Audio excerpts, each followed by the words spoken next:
387। निम्नांकित चित्र में दो पौधों के बीच संकरण को F2 पीढ़ी तक दिखाया गया है। इस संकरण से निकाले जा सकने वाले कुछ निष्कर्ष नीचे दिए गए हैं। किस विकल्प में गलत निष्कर्ष दिया गया है?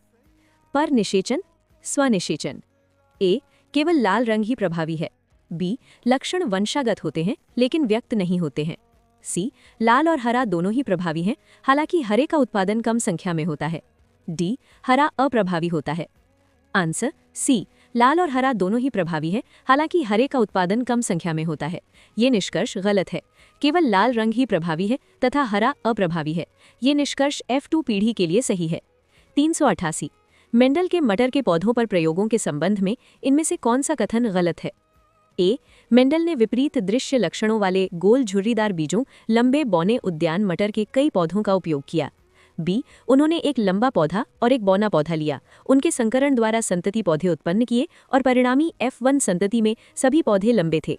सी, द्वितीय पीढ़ी या F2 पीढ़ी में, जो कि F1 पीढ़ी के लंबे पौधों की संतति थी, सभी पौधे लंबे थे।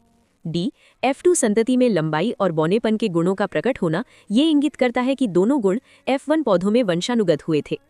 आंसर सी, मेंडल के मटर के पौधों पर प्रयोग के संबंध में द्वितीय पीढ़ी या F2 पीढ़ी में, जो कि F1 पीढ़ी के लंबे पौधों की संतति थी, सभी पौधे लंबे हैं, ये कथन गलत है। शेष दिए गए कथन सत्य हैं।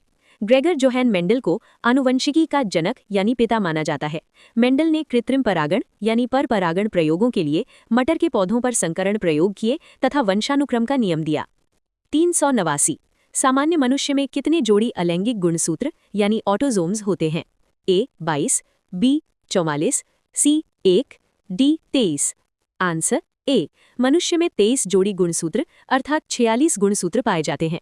इन 46 गुणसूत्रों में से 44 यानी 22 जोड़ी गुणसूत्र पुरुष एवं स्त्री में समान प्रकार के होते हैं, जिन्हें अलैंगिक गुणसूत्र कहते हैं।